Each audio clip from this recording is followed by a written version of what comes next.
Բարև ձեզ, մեր պայքարն է եւ շարունակում ենք մեր զրույցների շարքը։ Անցյալ անգամ մենք կանգ առանք ուրեմն այդ լուծում կամ կոնֆլիկտի լուծում կոնցեպցիայի վրա, որը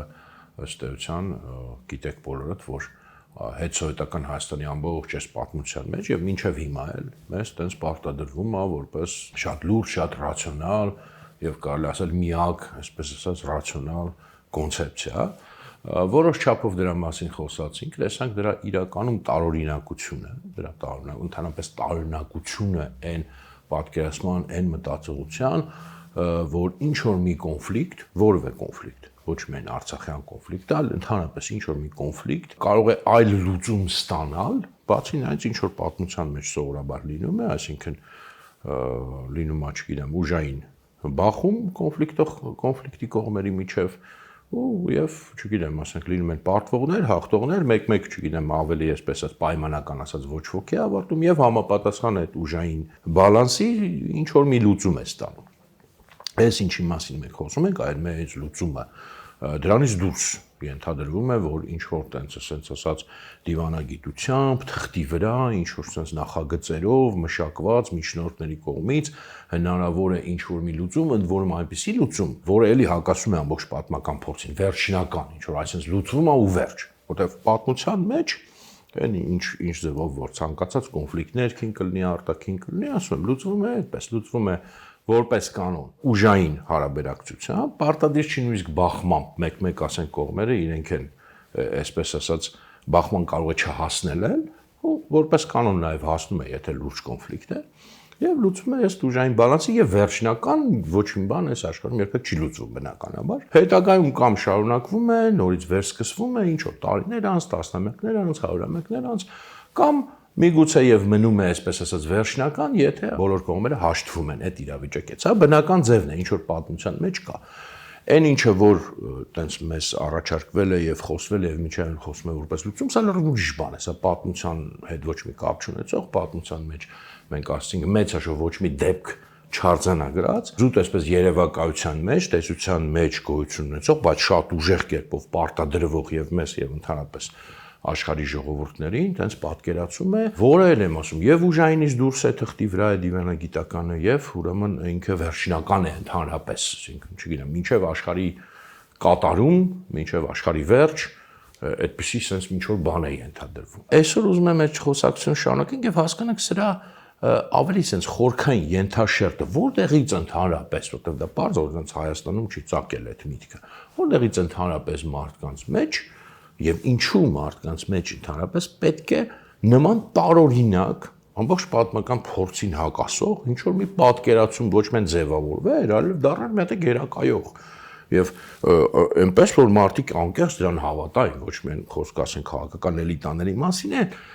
որոնց մի մասը գիտակցում է, որ դա ասենք այնպես քաղաքական խաղի մաս է կամ մեծ ներությունների մրցակցության խաղի մաս է, ոչ միայն այս, այլև լայն այնպես ասենք ավելի լայն շրջանակների, չգիտեմ, ասենք, այդ թվում նաև կրթված խավին, այդպես պատկերացի, որ դա իրոք այդպիսի բան կա։ Որտեղից դա։ Դրա վրա շատ մեծ իհարկե ազդեցություն է ունեցել, ես էլ եմ ասում միայն գաղափարականի չի, բայց գաղափարական իմաստով շատ մեծ ազդեցություն է ունեցել դրա այդ պատկերացման ձևավորման վրա եւ դրա ենթատեքստում է այսպես կոչված պատմության ավարտի մասին պատկերացումը կամ տեսությունը, որը 90-ականներին հատկապես, իսկ մեր մոտ այդ լուծում երևույթը ինքը 90-ականներից ձևավորվեց որպես կարելի ասել ազգային գաղափարախոսություն, որը 90-ականներին այդ պատմության ավարտի մասին ուրեմն պատկերացումը կամ տեսությունը կամ չգիտեմ հայեցակարգը ինքը կարելի է ասել համաշխարհային մասշտաբով ոչ պաշտոնական իհարկե, բայց գաղափարախոսություն էր, թիվ 1 գերակայող գաղափարախոսություն էր, պատկերացում էր, որը քարոզում էին համաշխարհային էլիտաները եւ հավատում էին, այսպես ասած, տեղական էլիտաները, դրա դավանողն էին։ Ինչ բան է այդ, բայց որը իհարկե այսօր այդքան պոպուլյար չի, կամ այսօր շատ ակնհայտ է, որ դա ընդհանրապես կապ չունի իրականության հետ, չնայած 90-ականներին լուրջ հավատում էին։ Միշտ պատմության մեջ նման փուլեր են լինում մարդկության, տարածաշրջանների պատմության մեջ, որ մարդիկ սկսում են լուրջ հավատալ նման տարօրինակ իրականում շատ գաղափարների, որ վերջ ավարտվել է պատմությունը, բոլոր հարցերը լուծվել են։ Այսօր ինքը իհարկե այդքան պոպուլյար չի, բայց ենթատեքստում,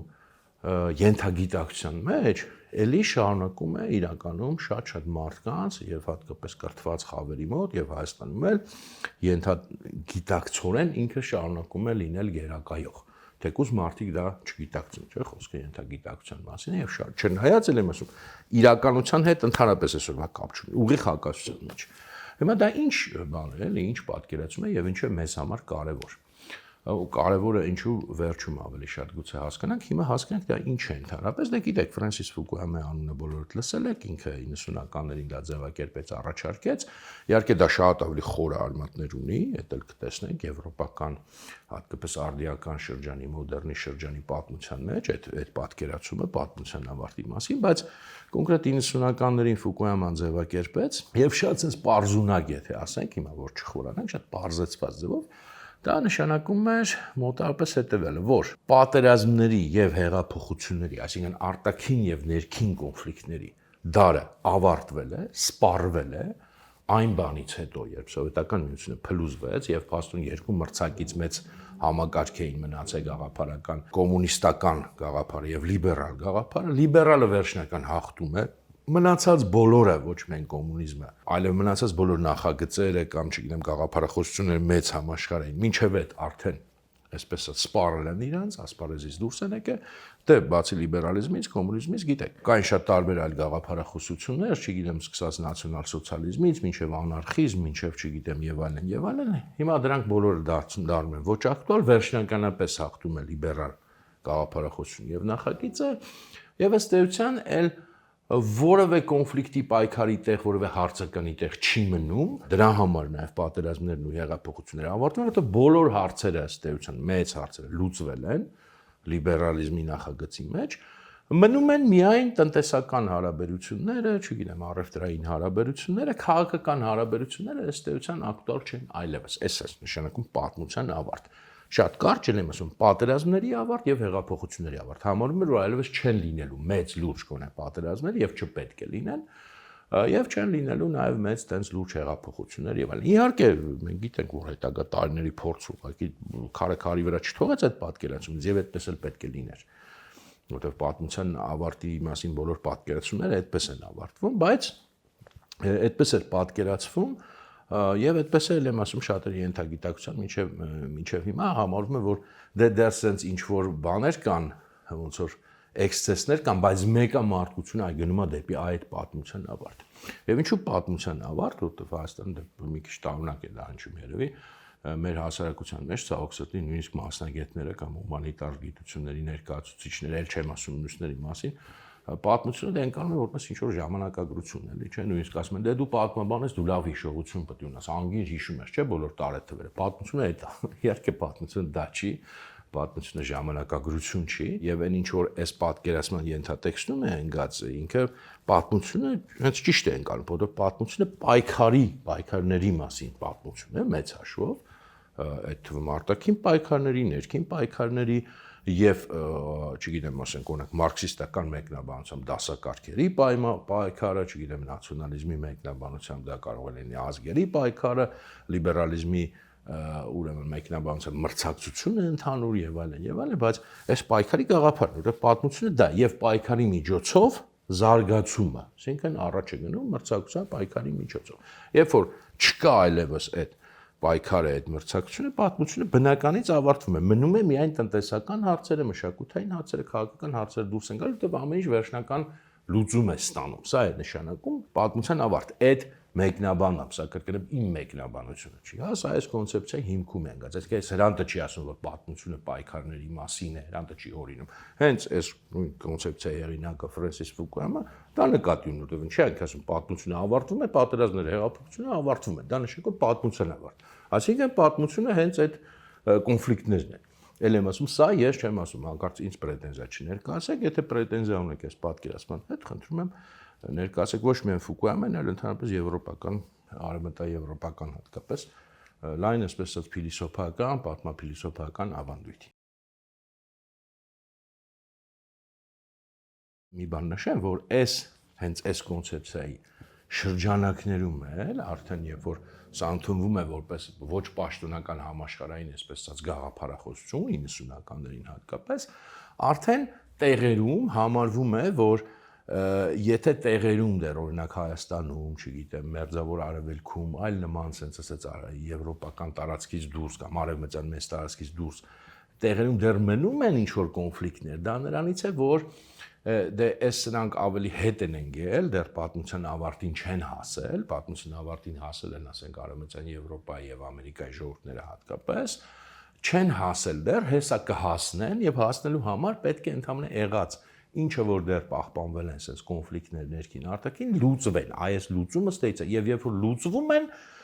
եւ մենք էլ ասենք եթե լուծում ենք օրինակ մեր, չգիտեմ, կոնֆլիկտը Ադրբեջանի հետ, միանգամից հայտնում ենք այդ բանի այդ գնացքի մեջ, այդ պատմության ավարտի գնացքի մեջ դեպի համընդհանուր երջանկություն, համընդհանուր խաղաղություն, համընդհանուր ուրեմն առյուծների եւ նրանց զոհ հասանք, չգիտեմ, անտիլոպաների, sense ընկերություն, գայլերի եւ գառնուկների համատեղ sense ասած թակավորություն, որտեղ այդ ամեն ինչը վերջանում է։ Եվ այստեղից այդ ձգտումը նաեւ էս, որ եթե դու դեռ ունես կոնֆլիկտ, դու դեռ հետ ընկած ես, որպեսզի դու էլ դառնաս այդ քաղաքակիրթ, այսպես ասած, վերջնական քաղաքակիրթ ազգերի շարքում, դու էլ պետք է ուրեմն այդ քո կոնֆլիկտներից ազատվես։ Սա իհարկե գաղափարական հիմնավորումն է, ես ասում եմ, տակ իհարկե կա քաղաքականություն, որի մասին մենք առանձին կխոսենք դեռ մեր քարոզչություն կա, քաղաքականություն կա, մեծ տերությունների մի, որովհետև պատմությունը բնականաբար ոչ մի վայրկյան էլ չի ավարտվել եւ քաղաքական մրցակցությունը, բայց որպես գաղափարական sense ասած, բան դա է ներկայացում եւ տեղական էլիտաները իհարկե, քանի որ տեղական էլիտաները իրենք շատ հաճախ նաեւ մեր տիպի, ասենք, էլիտաները իրենք իրական աշխարհը չեն հասկանում եւ այդպես լուրջ են ընդունում նման համաշխարհային ուրեմն բաները, մտածում որ դա իրոք այդպես է, սկսեցին հավատալ եւ դա ստեղծում էր հոգեբանական նաեւ բարդույթ, որ եթե մենք ունենք կոնֆլիկտ, ուրեմն մենք դեռ այսպես ասած սպիտակ մարդ չենք, այս սպիտակ մարդիկ չեն ունենում կոնֆլիկտներ։ Սա ուրեմն ենթատեքստում այս ամեն ինչի կար եւ մինչեւ հիմա էլ նույնիսկ կա, որքան էլ զարմանալի, որտեղ մարդկային գիտակցությունը միշտ հետ են գնում իրականությունից։ Միշտ իրականությունը լրիվ այլ բան է ապացուցում, բայց գիտակցությունը եւ հատկապես ենթագիտակցության մեջ արդեն նստած այս գաղափարական բաները իրենք շարունակում են մնալ։ Եվ սրա ուրեմն ծագումն էլ է շատ կարևոր հասկանալ ամենքը, որտեղից սա, որտեղ եմ ասում, սա Ֆուկուեման չի հորինել ինքը, հա։ Սա խորը արմատներ ունի, ուրեմն ասացի արդեն արդիական դարաշրջանի եվրոպական ավանդույթի մեջ, մտածողության, փիլիսոփայության, քաղաքական փիլիսոփայության, ըստ էության սա տիպիկ ուտոպիզմի, ուտոպիստական մտածողության դրսևորում է։ Ես հիմա իդեպ չեմ ասում վատ կամ լավ իմաստով, ուտոպիզմ բառը չեմ օգտագործում այս դեպքում, չնայած իմ համար դա հիմնականում բացասական երևույթ է, բայց այս դեպքում օգտագործում եմ որպես ուրակի երևույթի անվանում, ուտոպիստական մտածողություն է, որը իհարկե շատ հին ակունքներ ունի, բայց կոնկրետ արդիական դարաշրջանում, մոտավորապես ասենք, չգիտեմ, 15-16-րդ դարերից ձևավորվեց արևմտյան Եվրոպայում որպես այնց առանձին մտածողություն, ինչի հիման վրա ըստ էության դա աշխարհիկացված կրոնական գաղափարներն էին, այսինքն գիտեք, ցանկացած կրոնի մեջ ու ցանկացած չէ, բայց շատ կրոնների լիցաբանությունների մեջ կա պատկերացում աշխարհի վերջի մասին, աշխարհի ավարտի մասին, երբ որ արդեն այս աշխարհիկ կյանքը ավարտվում է եւ հաստատվում է ինչ որ մի վերջինական վիճակ, աստվածային արդարության վերջնական վիճակ, եւ իրոք դադարում են այդ բոլոր կոնֆլիկտները, դադարում են, ասենք, չգիտեմ, պատերազմները, դադարում են այդ բոլոր բացասական երևույթները, որ մարդկության պատմությանը բնորոշ են եւ տիրում է այսպես ասած համերաշխություն, արդարություն, արդեն վերջնական եւ համընդհանուր աստվածային մակարդակի, սա կրոնների մեջ կա, սա ոչ միայն եւ քրիստոնեության մեջ բարձակա, քրիստոնյաները սպասում են Քրիստոսի երկրորդ գալստյանը, չգիտեմ, շիա մահամեդականները, շիա մուսուլմանները սպասում են Մահդիի գալստյանը, բուդդիստները սպասում են Մայտրեյայի գալստյանը, հրեաները սպասում են Մեսիայի գալստյանը եւ այսպես շարունակ մենք մեր էպոսում ունենք փոքր մեհերի կերպարը էլի այս նույն շարքից է եւ այդ հին իհարկե միտրայիզմին նաեւ բնորոշ պատկերացում է զրադաշտականները սպասում են եւ հիմա էլ սպասում են Սաուշյանտ են իրենք կոչում այդ փրկչի կերպարը, որը վերջում գալիս եւ այսպես շարունակ կան ոչ բոլորին է բնորոշ, ասենք օրինակ չգիտեմ չինական կրոնի մեջ, չինական ուսմունքների մեջ բացի բուդդիզմից, ու ինչքանով բուդդիզմը Չինաստանում ներկայացած չկա, բայց շատ բնորոշ բան է սա։ Գոնե Եվրասիայի ուրեմն կրոնական համակարգին։ Հիմա որպես կրոնական դիցաբանական, օրինակ ես դա ընդունում եմ որպես հետաքրքիր կարևոր երևույթ։ Բայց սա երբ որ աշխարհիկացվում է, իսկ Եվրոպայում արևմտյան սա որոշ ուրեմն դարաշրջանում սկսում է աշխարհիկացվել եւ արդեն կրոնական բանը հանում են, այդ արդեն աստվածայինը մեջից հանում են, ոչ թե երկնային դա վիճակ պետք է լինի, այլ երկրային եւ ոնց որ մարդիկ իրենց ուժերով հենց երկրի վրա առանց աստվածային միջամտության համարվում է, որ կարող են նման վիճակ հաստատել եւ սա հենց սկիզբ է դնում, հիմք է դնում այդ ուտոպիստական մտածողությանը, այսինքն դրախտ երկրի վրա, հենց երկրի վրա կառուցված, այսպես ասած, արքայություն, որը ոչ թե աստվածային ուժերն են բերում, այլ հենց մարդն է կառուցում, որտեղ բոլոր խնդիրները լուծվում են, համընդհանուր համերաշխություն, խաղաղություն, բոլոր կոնֆլիկտները լուծվում են եւ մարդիկ այսպես ասած մենակ կամ առևտրով են զբաղված, եթե դա լիբերալ մեկնաբանություն է ուտոպիայի կամ առևտուր էլ չկա ոնց որ կոմունիստական մեկնաբանության մեջ, չգիտեմ, տենց ամեն ինչ բաշխվում է բոլորին արդար կերպով, չգիտեմ, արվեստով են զբաղվում, նկարում են, չգիտեմ, երգում են, պարում են, շվշվացնում են, չնայած որ արվեստն էլ ինձ թվում է այդ ժամանակ կմեռնի, որտեղ արվեստն էլ է կոնֆլիկտներից ծնվում, բայց ամեն դեպքում տենց ինչ որ մի պատկերացում։ Եվ սրա հիման վրա արդեն ամեն այդ ուտոպիզմի տարբեր մեկնաբանություններ, կոմունիստական ուտոպիզմը օրինակ մենք գիտենք, ով սովետական միության մեջ մեծացել է, չէ՞ որ կոմունիզմը ինչ էր նշանակում, որ պետությունը կվերանա, ամեն ինչ կվերանա, փողն էլ կվերանա, մի խոսքով, sense մի սիրուն լավման կլինի, չգիտեմ, բայց սիրունա թե լավա դա։ Եվ լիբերալ մեկնաբանությունը լեն է ինչ որ արդեն Ֆուկույաման էր տալիս, որ էսա լիբերալիզմը վերջնական պատասխանը բոլոր հարցերի, այսինքն ազատ առևտուր, ազատ, չգիտեմ, հարաբերություններ եւ այսպես պատկերել դեմոկրատիաները ասում են իրար հետ պատերազմ չեն վարում։ Հա, այսինքն սա էլ ուտոպիստական երկրի վրա դրախտի մասին պատկերացում է, դեմոկրատիաները ամբողջ պատմության մեջ իրար հետ կռիվներ են վարել, դա աբսուրդ է, հին Հունաստանից սկսած եւ շարունակել են վարել, բայց այս պատկերացումն է եւ սրա մեջ նաեւ որոշակի էլի ազդեցություն դեր ունեցել նաեւ Հեգելյան փիլիսոփայության որոշակի մեկնաբանությունը, որը նույնպես այդ ուտոպիստական ենթատեքստը իր մեջ ունի, վերջնական լուծման, վերջնական հանգրվանի, ել չեմ ուզում երկար շարունակեմ, բայց ինչի եմ սա շեշտում, ինչի համար եմ սա շեշտում, որովհետև մեզանում եւ մինչեւ հիմա էլ այդ կոնֆլիկտի լուծում եւ Ղարաբաղյան կոնֆլիկտի լուծում այս բանը ներկայացում է որպես խիստ ռացիոնալ իբր պատկերացում եւ խիստ ռեալիստական, մինչդեռ մենք տեսնում ենք, որ սա կարևորագույն ակունքներից կամ ենթաշերտերից մեկը, միգուցե ամենակարևորը իրականում, որի մասին տենց Հայաստանում շատ չեն խոսել, բայց այդ է իրականում, այդ 90-ականների մտածողությունը, ինքը մաքուր ուտոպիստական։ Հենց եմ ասում, մեկին կարող ուտոպիստականը շատ դուր գա, մեկին կարող դուր չգա, դա չի հարցը, բայց ուտոպիստականը ռացիոնալ եւ ռեալիստական, ոնց բառերի սովորական պարզ իմաստով լինել չի կարող։ Ուտոպիզմը եւ ռեալիզմը լրիվ հակառակ բևեռներում է, ոնց որ սևը եւ սպիտակը, չգիտեմ, ջուրը եւ կրակը, մութը եւ լույսը, ոնց ուզում եք։ Ոչ մի կերպով դուք ուտոպիզմը չեք կարող կոչել ռեալիզմ եւ ուտոպիզմը կոչել նաեւ քաղաքական, հատկապես ռացիոնալիզմ։ Ռացիոնալիզմ բառը շատ լայն իմաստ ունի միգուցե, բայց քաղաքական ռացիոնալիզմ կամ հաշվարկելի իրավիճակ դուք սա չեք կարող կոչել, որտեղ սա աշխարհի կրոն է։ Սա միայն հավատքի վրա կարող է հիմնված լինել, որքան էլ փորձեն ներկայացնել, որ ինչ որ տենց իբր հիմքեր կա, բայց սա մաքուր կրոնական պատկերացում է, որ կա հնարավոր է ընդհանրապես մարդու եւ մարդու, ազգի եւ ազգի, չգիտեմ, թեկուզ դասակարգի եւ դասակարգի միջև կոնֆլիկտները ինչ որ վերջնական լուծում ստանան, այն էլ ասենց ասած գրչի հարվածով, այն էլ ինչ որ գաղափարական հիմնավորումներով, սա բացառիկ ոչ ռեալիստական պատկերացում է։ Ես դեմ չեմ, որ ինչ որ մարդիկ դրան հավատան։ Ես ինքս հակված չեմ նման բաներին, երբեք չեմ եղել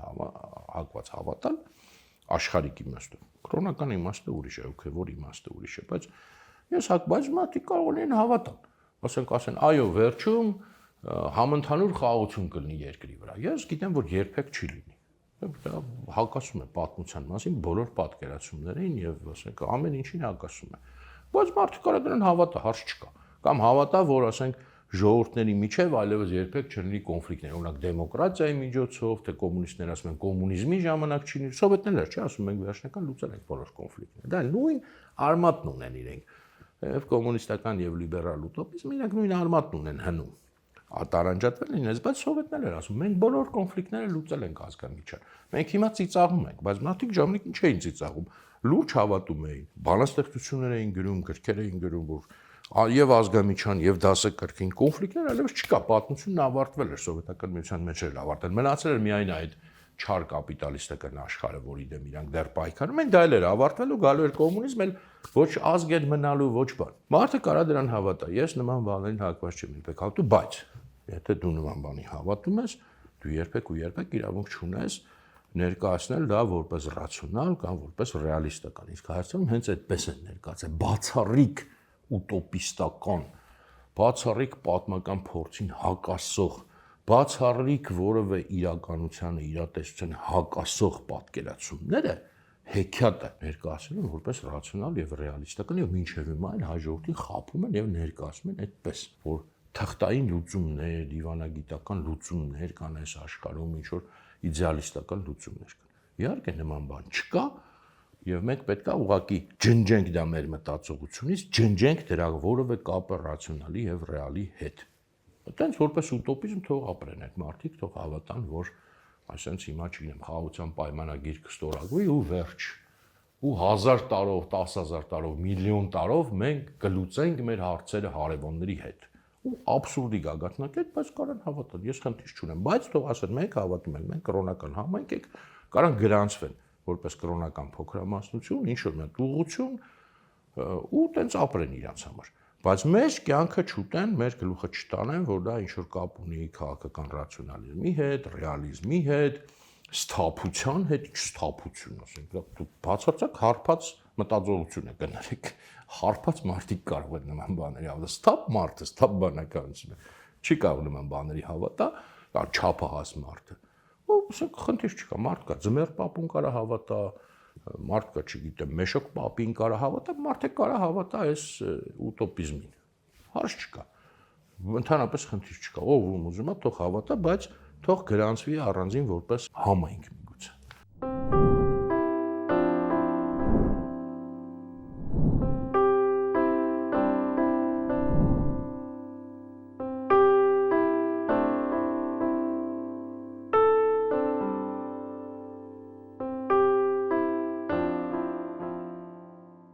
Հիմա սա տեսական մասն է, բայց այս տեսական մասով բարձր չեն սահմանափակում եւ չեն սահմանափակում մինչեւ հիմա,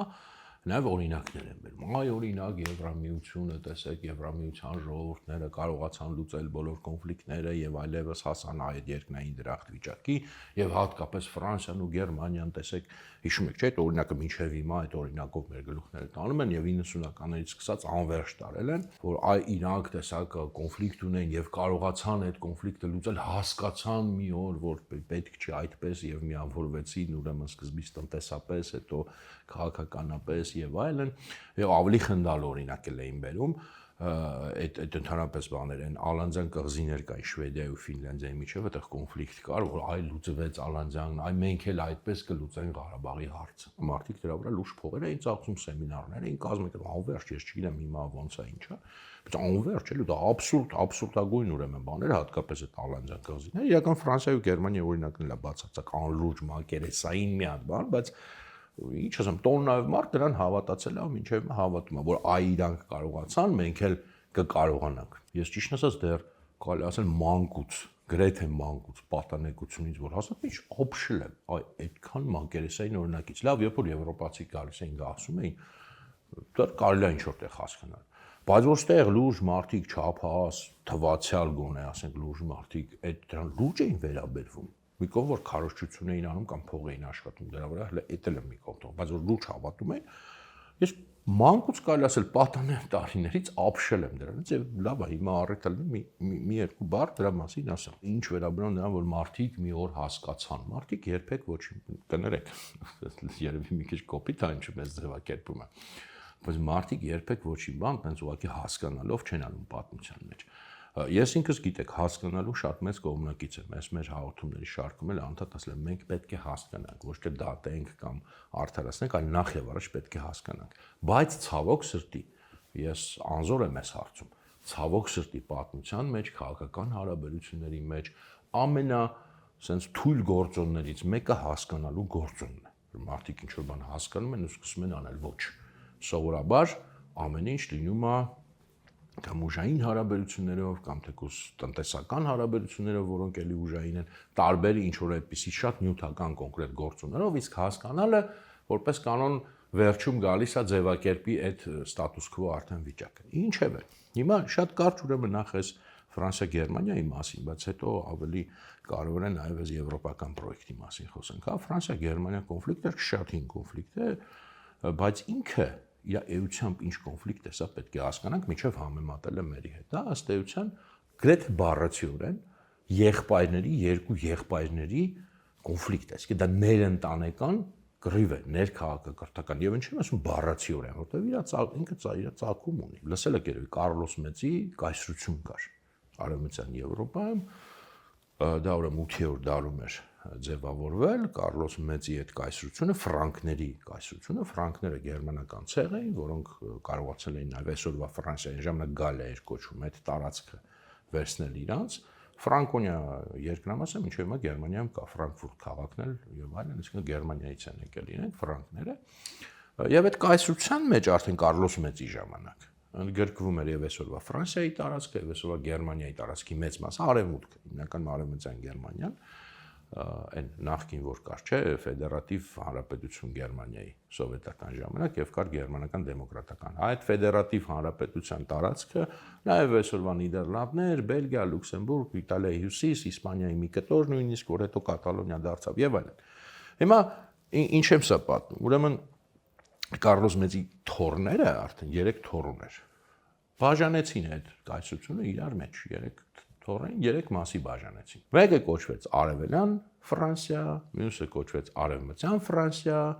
եւ մյուսը կոչվեց Միջին Ֆրանսիա կամ Միջին Թագործ։ Այդ միջինը իդեպ ամենաավագ տղուն ասում։ Հիմա այն ինչ որ կոչվում էր Արևմտյան Ֆրանսիա, դա այսօրվա հենց Ֆրանսիան է։ Այն ինչ որ կոչվում էր սկզբում Արևելյան Ֆրանսիա, դա որքան էլ այսօր զարմանալի հենց Գերմանիան է։ Հետագայում դա կոչվեց Գերմանիայի Թագորձություն, բայց սկզբում կոչվել է Ֆրանսիա, որովհետեւ ֆրանկների թագավորությունն էր, բաժանել են 3 մասին, արևելքեր են գնում, կներեք, Արևելյան Ֆրանսիան էր։ Արևմտյանը էս մեր իմացած Ֆրանսիան է, միջին Ֆրանսիան էլ ինչ որ դրանց արանքը ընկած էր այսօրվա Նիդերլանդներ, Բելգիա, Լյուքսեմբուրգ, Շվեյցարիա, այդ տարածքներն էին, նաև Իտալիայի հյուսիսը եւ այն ինչը որ հետագայում միշտ դարձել է Ֆրանսիա եւ Գերմանիայի միջև կռվախնձոր այդ տարածքները, նույն այդ Էլզաս, Լոթարինգը, հենց այդ Լոթարի անունով էր, Լոթարը այդ միջին Ֆրանսիայի թագավորն էր։ Այս հատվածը եւ ուրեմն այդ պահից սկսած, մինչեւ կարելի ասել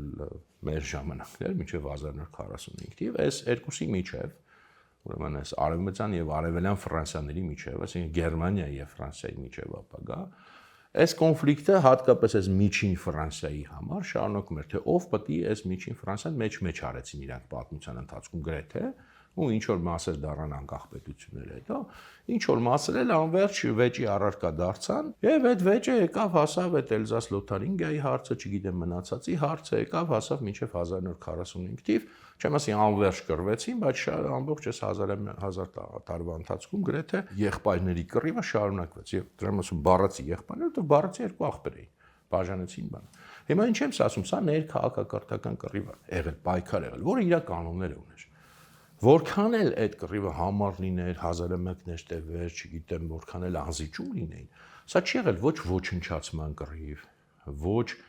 մեկը մյուսին վերջնական ենթարկեցման կռիվ, այսինքն ոչ մեկ այդտեղ նպատակ չի դրել, օրինակ, չգիտեմ, Ֆրանսիա պետությունը վերացնել կամ Գերմանիա պետությունը վերացնել, առավել եւս ոչնչացնել իրար։ Դա եղել է զուտ մի տան մեջ գերիշխանության կռիվ, թե աղբերներից, եղբայրներից, որ մեկը ավելի sense ասած ավակ դիրքում կլինի։ Էս է եղել։ Եվ ասենք նույն ֆրանսիացիները, գերմանացիները, եթե օրինակ կռվել են այդ բանից դուրս, ասենք չեմ Աֆրիկայում օրինակ գաղութային կռիվներ, շատ դաժանություններ են արել, ոչնչացրել են շատ անգամ մարդկանց, լրիվ այլ կերպ են կռվել, բայց երբ որ իրենք իրար մեջ են կռվել, երբեք չի եղել դա ոչնչացման կռիվ։ Նույն գերմանացիք, ասենք երկու անգամ Ֆրանսիան օկուպացրեցին 20-րդ դարում։ Ու Ֆրանսիայի հյուսիսը երկրորդ համաշխարհային ժամանակ ըստ էության ամբողջ Ֆրանսիան վերահսկողության տակ վերցեցին։ Լսել եք երբևէ որտեղ չգիտեմ ֆրանսիացիներին տեղահանեն, ոչնչացնեն եւ այլն, էլի կռիվեր, էլի պատերազմներ, էլի անհաշտ էին, էլի կռվի դաշտում շատ մեծ զոհեր էին լինում։ Բայց սա ոչնչացման կռիվ երբեք չի եղել։ Երկու տարբեր քաղաքակրթությունների կռիվ երբեք չի եղել։ Երբեք չի եղել նպատակ ենթարկելու կամ ոչնչացնելու պետություն կամ ժողովուրդ։ Մերը լրիվ ուրիշ պատմություն է, այսինքն վերցնել դնել այդ երկու եղբայրների կռիվը համեմատել Հայաստան-Ադրբեջան կռվի հետ, բացարձակ աբսուրդ է։ Մենք երբեք այդ իմաստով եղբայրներ չենք եղել։ Այստեղ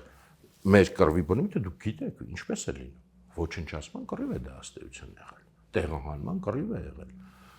Եվ խնդիրը եղել է հետևյալը, որ ընդհանրապես ենթարկել հայերին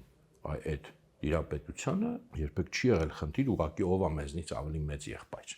Հիմա չբացատրեմ, դուք բոլորդ գիտեք, ես չեմ ուզում խորանալ, բոլորդ գիտեք, որ սա լրիվ ուրիշ կռիվ է, այն քաղաքակրթական կռիվը լրիվ ուրիշ է։ Մենք տարբեր քաղաքակրթություններից ենք ըստ էության, մենք երբեք չենք եղել մի ինչ-որ, այսպես ասած, մշակույթի մի քաղաքակրթության մաս, եւ բացարձակ համեմատելի չի Ֆրանսիան ու Գերմանիան մեզ հետ, առավելևս ինչ-որ ալանձան կղզիներ։ Լրիվ էլ եմ ասում, բայց նույնիսկ սա չի այդքան էական։ Լավ, ենթադրենք, ասենք, այդ ֆրանսիացիներն ու գերմանացիներն էլ էին իրար ոչնչացնում։ Ենթադրենք այդպես էր եղել։ Ինչ եղավ, որ հանկարծ սկսեցին չկռվել, չհասկանալ, այստեղ էլ եմ ասում, ոչ մի կապ չուներ։ Պարզապես սպառվեցին, որտեղ երկու համաշխարհային պատերազմներով եվրոպական պետությունները, երկուսն էլ եւ հաղթողների եւ պատվողների ճամբարը, այնքան իրենց ռեսուրսները սպառեցին, որ ուղղակի այլևս այդ պայքարը շարունակելու ոչ հնար կար, ոչ իմաստ կար։ Եվ առաջին համաշխարհայինից հետո եւ հատկապես երկրորդ համաշխարհայինից հետո 45 թվականից հետո ոչ միայն պարտված Գերմանիան եւ նրա դաշնակիցները Իտալիայպես, այլև հաղթողները ֆորմալ Մեծ Բրիտանիան, Ֆրանսիան, կարելի ասել ավերակների մեջ էին։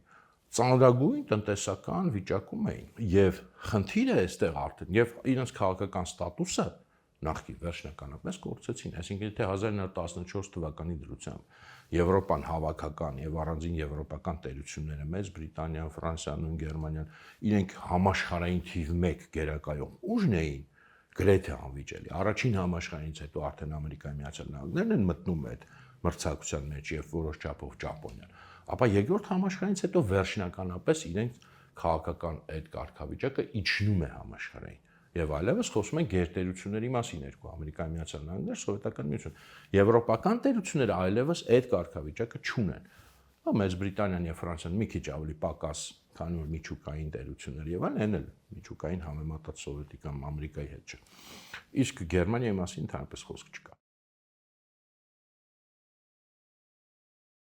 Այդ կարգավիճակը իրենց աշխարհում կար քաղաքական կարգավիճակը կտրուկ իջնում է, բայց միայն դա չի հարցը,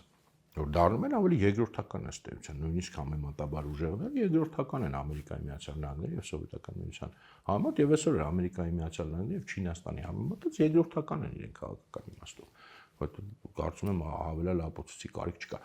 Ավելին կար, արդեն 45 թվին այդ վիճակում Եվրոպան այլևս ինքն իրեն պաշտպանել իզորու չէր եւ Սովետական Միության կողմից գրավումը շատ ռեալիստական սցենար էր, ընդ որում նույնիսկ զինված ուժ չէր պետք, որովհետեւ եւ Ֆրանսիայում եւ Իտալիայում հատկապես այդ երկու երկրներում կոմունիստները շատ ուժեղ դիրքեր ունեն եւ ուղղակի ընտրություններով գրեթե հաղթում էին, շատ մոտ էին հաղթանակի։ Գերմանիան, ասենք, ընդհանրապես խնդիրը տեղ չկար, ջարդ ու խորթ եղած օկուպացված երկիր էր։ Եվ այդ սովետական վտանգը, որ Սովետական Միությունը ամբողջ այդ Եվրոպան կամ մայրցամաքը կարող է վերցնել, շատ ռեալ էր։ Ոչ թե ռեալ էր, այլ այդպես էլ կլիներ, եթե Ամերիկայի Միացյալ Նահանգների միջամտությունը չլիներ, իսկ ո՞րն էր Ամերիկայի Միացյալ Նահանգների միջամտությունը։ Իրենք ըստ էության առաջարկում են հետևյալ բանը, անվտանգությունը ապահովումը Եվրոպայի, այլևս իրենք իրենց վրա են վերցնում, Եվրոպան այլևս ինքն իրան անվտանգություն չի ապահովել հավաքական Եվրոպան։ Դրա փոխարեն բնականաբար այդ ներքին բոլոր կոնֆլիկտները եվրոպական երկրների միջև դադարում են, որտեղ իմաստն են կորցնում, ոչ թե ինչ-որ բան են, այլ իմաստ են կորցնում։ Իրենք այլևս այդ գերիշխող ուժերը չեն, որ գերիշխանության համար պայքարեն, իրենք մտնում են այդ անվտանգության բանի։ Դա անվտանգությունը ապահովում է Ամերիկայի Միացյալ Նահանգները, ու Արևմտյան Եվրոպայի Սովետական Միությունն էլ արևելյաններ են վերցնում, երբ որ արդեն քո անվտանգությունը ապահովված է։ Դու այլևս քաղաքական մեծ կարգավիճակ չունես, ինչ ես դու անում, զարգացնում ես տնտեսությունը, մշակույթը եւ այլն, բայց այդ պրոյեկտը Եվրամիության, այսինքն անկոնֆլիկտ, ասեն սիրուն, գեղեցիկ տնտեսություն, առևտուր, մշակույթ, ինքը հնարավոր է միայն մի դեպքում, երբ որ քո անվտանգությունը դրսից ապահովում է, երբ որ բացի անվտանգությունից նաև մեծ ֆինանսական, գիտեք, Մարշալի պլանը ներդրում են անում, որ այդ ավերակներից դուրս գան, դա էլ չէր լինելու երբեք, եթե այդ ամերիկյան փողը չուներ, այսինքն ամերիկյան անվտանգություն, ամերիկյան ֆինանս եւ Եվրամիության պրոյեկտ ծաղկում Այն պայմանով, որ արդեն եվրոպական եւ առանձին տերությունները եւ Եվրոպան որպես ամբողջություն քաղաքական կշռով ինքը համեմատելի չէր, այլ գերիշխող ուժ չէր աշխարհում եւ դա ընդ որում շարունակական process էր 60-ականներին արդեն վերջնականապես եւ բրիտանական կայսրությունը փլուզվեց եւ ֆրանսիական կայսրությունը փլուզվեց եւ դրա մեջ իդեպ ոչ միայն սովետի ձեռներ խառը, այլև Ամերիկայի, իսկ առանց այդ աֆրիկյան գաղութների եւ առանց ընդհանրապես Հնդկաստանի օրինակ, դրանք ընդհանրապես համաշխարհային թերություններ չեն, դա համաշխարհային ստատուսը դրա վրա էր հիմնված, փոքրիկ Բրիտանիան ու ըստ էության փոքրիկ Ֆրանսիան ռեսուրսային առումով այդ Աֆրիկայի եւ Հնդկաստանի վրա էր հիմնված, այդպես չէր, որ ինչ-որ հեքիաթ չէր, որ իրանք տենց եսին ոնց հասել էին համաշխարհային տիրապետության, դրանով էին հասել, գաղութատիրությամբ էին հասել, էլի ուտոպիաներին, հեքիաթներին չհավատանք։ Եվ դա վերջնականապես դա էլ է լուծվում եւ երբ որ ասում են, որ այ տեսեք Գերմանիան պարտությունից հետո ինչպես զարգացավ, Գերմանիան չզարգացավ պարտությունից հետո, Գերմանիան տնտեսապես առաջ գնաց, այո, մեկ ամերիկյան փողի շնորհիվ սկզբնապես, հետո արդեն իհարկե գերմանական կազմակերպվածության շնորհիվ եւ երկրորդ դա անվտանգությունն է ապահովել Գերմանիայի Ամերիկան Միացյալ Նահանգները, բայց քաղաքական իմաստով նույնիսկ այսօր Գերմանիան թզուկ է, այսինքն տնտեսական հասկանում, բայց քաղաքական թզուկ ինքը համաշխարհային մասշտաբով չի կարող համեմատվել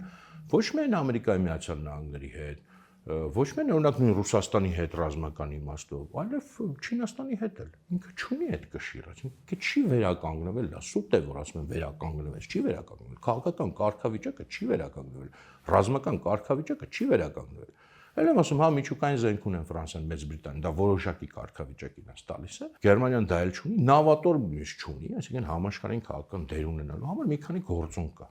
Նյութական շատ է, հեքիաթը ինչ է։ Եվ դա տնտեսությամբ չի փոխհատուցվում։ Նավատորմ չունեցող երկիրը համաշխարհային քաղաքականության մեջ կշիռ չի կարող ունենալ։ Լավ, այս մի խոսքով շատ չխորանա, բայց ես ուզում եմ մենք անպայման ֆիքսենք էլի այս հեքիաթը, որտեղ էսել են օգտագործում, չէ՞։ Այ պարտուցված Գերմանիան տեսակ ոնց ոչ մի բան չեղավ։ Պարտված Գերմանիային Ամերիկան տվեց փող, ասաց անվտանգությունը ապահովում եմ, դեռ մի քանի 11 էլ այդ երկիրը կիսված մնաց, եւ մինչեւ հիմա էլ այդ երկիրը այո տնտեսական կա, բայց առանց ամերիկյան անվտանգության երաշխիքի ինքը չկա, հիմա էլ չկա։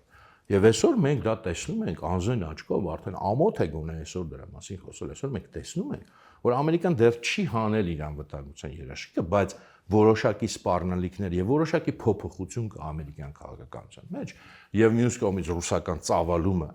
դեպի ուրեմն արևմուտք ակնհայտ կա, եւ այսօր այդ Եվրամիության պրոյեկտը ինքը արդեն լրջագույն ճգնաժամի մեջ է, որը տենց լուծում չի ունենալու։ Այդ տենց չպատկերացնենք, որ գալու է վերադառնալու է ոնց եղել է, չի գալու երբեք ոնց եղել է, որտեղ սա լրջագույն արդեն ճգնաժամ է։ Եվ հենց որ ամերիկյան երաշխիքը դուրս գա, այդ ամբողջ պրոյեկտը տապալվում է այն իմաստով, որ այ մենք ուղղակի տնտեսություն ենք զարգացնում իրար հետ, առևտուր ենք անում, ու սիրուն նկարներ ենք նկարում ու չգիտեմ ինչեր ենք անում, բայց կռիվ չենք անում բանակի վրա փող չենք ծախսում, վերջացավ դա, արդեն վերջացել է, իսկ եթե ամերիկյան երաշխիքը լրիվ դուրս գա, վերջնական կվերջանա, այսինքն ամբողջ համակարգը պետք է փոխվի։ Դու չես կարող ուղղակի շարունակես նույն կերպ, եթե դու ուզում ես քո ինքդ անվտանգությունը ապահովել, բոլոր համակարգերը պետք է փոխես։ Սկսած քո գաղափարականից, սկսած քո դեմոգրաֆիայից, սկսած քո ամեն ինչից եւ տնտեսությունից, եւ այդ սոցիալական պետությունն էլ դրա շնորհիվ կարողացան կառուցել։ Այսինքն սա ուտոպիա է, սա հեքիաթ է էլի, որ դա չունի որևէ հիմք։ Դա շատ կոնկրետ հիմքեր ունի, հենց այդ հիմքերը դուրս են գալիս, դա միանգամից ավարտվում է եւ այսօր մենք տեսնում ենք, որ դա արդեն ավարտվում է, այսօր հենց խոսում են դրա մասին, որ մենք պետք է փորձենք մեր անվտանգությունը ապահովել, բայց իհարկե դա տենց ուղղակի ցանկությամբ չի կարող լինել։ Նախ դա մենակ փողով չի, Հայաստանում չէ մարդիկ ուզում են փողով էլ էսա զենքը կառնեն, բան չէ, դա տենց չի։ Փողով որ լիներ այս աշխարհում ամեն ինչ, դա մենակ առևտրական ազգերն են այդպես պատկերացնում։ Դե հենա ունակ հայերը կլինեն աշխարհի ամենահզոր ազգը, որտեղ շատ լավ առևտրական ազգ են, բայց չեն, զին փողով չի մենակ։ Փողն էլ է կարևոր, բայց փողով չի մենակ։ Եվ ել եմ ասում, այս ինչ որ մենք հիմա ունենք, նախապատվությունն է, որ պատմությունը ոչ միտեղ չի գնացել, պատմությունը վերադառնում է, թակում է բոլորի դուռը, եւ այդ թվում առաջին հերթին այդ եվրոպական այս պրոյեկտի դուռը, եւ լիովին դա, եթե այս շարունակվում այս միտումը, լիովին 10-20 տարվա մեջ լիովին փոխվելու է, դա վերափոխվել է, մոռանալու են այսօրվա այդ ինչը որ կա, դա մոռացվելու է, արդեն պատմության գիրքն են գնալու, լրիվ ուրիշ Եվրոպա մենք կամ կունենանք, կամ ընդհանրապես չենք ունենա, կլինի էլի ինչ որ Չինաստանի կամ Ռուսաստանի, չգիտեմ, գաղութ օրինակ։ Եվ մեր համար հատկապես մենք եթե այդ օրինակներ մեզ բերվում են ժամանակ եւ մինչեւ հիմա բերվում է, մենք այսօր պետք է տեսնենք ինչ է կատարվում, այսինքն չի աշխատում այդ տարբերակը եւ առավելևս մեր վրա այսպես թե այնպես չէր աշխատում եւ չէր աշխատել, բայց հիմա նույնիսկ այդ ամենահզոր օրինակը հենց մեր աչքերի առաջ փլուզվում է եւ փլուզվում է շատ པարզ, որտեղ մենք շատ սխալ ենք իրեն մեկնաբանել, մեզ սխալ են դա ներկայացել, մենք էլ հավատացել ենք, որտեղ այս մարդիկ որոշեցին մի օր ուզեցին, սենց սկսեցին խաղաղ ապրել, լավ ապրել, առևտուր անել եւ ընդհանրապես բաներ, այդ կոնֆլիկտները որոշեցին լուծել եւ լուծեցին, հա, եւ այտենց շատ զարգացան, չէ, այդպես չի։ Այս ամեն ինչը լրիվ այլ շատ նյութական հիմքեր ունի եւ այդ որ այդ նյութական հիմքերը վերանան, իրենք մի օր պարզաբար պետք է վերանան կամ լրիվ վերանայվեն, վերաիմաստավորվեն եւ հենց այսօր էլ այդ process-ը տեղի ունենալու, լրիվ այլ պատկեր ենք մենք ստանալու, լրիվ այլ օրինակներ ենք ստանալու եւ մենք էլ վերջապես խելքինս գլուխներս պետք է հավաքենք եւ ապրենք իրական աշխարհում, այլ ոչ թե հեքիաթների աշխարհում։ Հատկապես եթե դու ուզում ես քաղաքական ազգ լինել, անկախ ազգ լինել, դու պետք է ապրես իրական աշխարհում, այլ ոչ թե հեքիաթների աշխարհում։ Քաղաքական կարգավիճակը դա է ընդհանրում։ Եթե ուզում ես հեքիաթների աշխարհում ապրես, շատ լավ է, կարող ես ապրել, բայց միշտ դա լինել է ուրիշի ենթակայության տակ։ Դա չի արգելվում։ Խնդրեմ, ո՞նց են երեխեքը հավատում են, չէ՞ ձմեռ պապուն։ Դրա համար երեխեքը ինքնուրույն կյանքով չեն ապրում, նորմալ է, որ երեխեքը պետք է հավատան ձմեռ պապուն, դրա համար իրանք երեխա են, մենք իրենց պահում ենք, իրենց անվտանգությունը ապահովում ենք, իրենց նյութականը ապահովում ենք, բայց իրանք չեն կարող ինքնուրույն լրիվ ինքնուրույն որոշումներ կատարել։ Հա ինչ որ ինքնուրույնություն երեխեքին էլ ենք տալիս, եթե լավ ծնող են։ Վատ ծնողները դա էլ չեն տալիս։ Դա գին ունի։ Հիմա եթե ազգն էլ ուզում է հավատա ձմեռ պապուն, այսինքն նման ուտոպիստական բաներին, ինքը կարող է ապրել, գոյատևել, բայց մեկի հովանոտակ անպայման, անկախ ինքը չի կարող։ Եթե դու անկախ ես, նշանակում դու չափահասության վկայական ունես, նշանակում դու իրական աշխարհում պետք է ապրես, դու պետք է լինես սթափ, ոչ թե հափշտակված ինչ-որ բաներով, նյութերի ազդեցության տակ, որպեսզի կարողանաս նորմալ այս աշխարհում գոյատևել։ Մի քիչ էլի բան եղավ, երկարեց երևի այսօրվա խոսքը, բայց այսքան էլ, այսինքն այս լուծում կոնցեպցիան, որից մենք սկսեցինք, ինքը բացարձակ ուտոպիստական է, ունի ուտոպիստական հիմքեր եւ տեսական եւ իր բոլոր օրինակները ի սկզբանե չաշխատող են, իսկ այսօր փլուզվում են մեր աչքի առաջ։ Եվ մենք ունենք երկու այդ տարբերակը, կամ լինենք չափահաս ազգ, քաղաքական չափահաս գիտակցությամբ, ապրենք իրական աշխարհում, կամ լինենք երեխա, հավատանք ձմեռ պապուն ու մեշող պապիկին, ու այդ դեպքում ապրենք ինչ-որ մեկի հովանոտակ, ինչը եւ մեզ այսօր իրականում փաստացի առաջարկում է, ուղղակի տենց չի ձևակերպվում, բայց փաստացի առաջարկում։ Հրաժարվեք անկախությունից, հրաժարվեք ձեր նպատակներից, հրաժարվեք պայքարից